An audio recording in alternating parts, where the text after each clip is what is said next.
folks, welcome to the first edition of our video segment, and today's topic we're covering what you want to know about permits.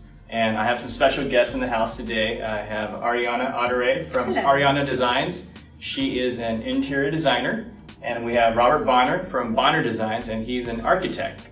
I first met this team on my Beacon Hill flip that you guys probably already know about. It's a 1925 built home, and completely changing out the layout and bringing it to hopefully a contemporary look at this point. And they did a great job, and they worked with several other clients of mine as well. Without further ado, the first question that I had for these folks is that, when people are thinking about permits, what type of work would you say you need to go talk to the city about with regards to permits?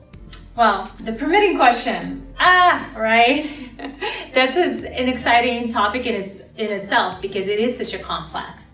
For permitting, the city is probably needed for everything, but if you are planning to do something structural, inside or even outside, that's 100%. We need permits. What would be your comments, Robert? We're dealing with government, so whatever they can see from the air, Google Earth, typically needs a permit. Structural stuff, some of that stuff they cannot see. Awesome. Well, I think that's all for today's segment. Thank you, guys. Thank you. Thank you.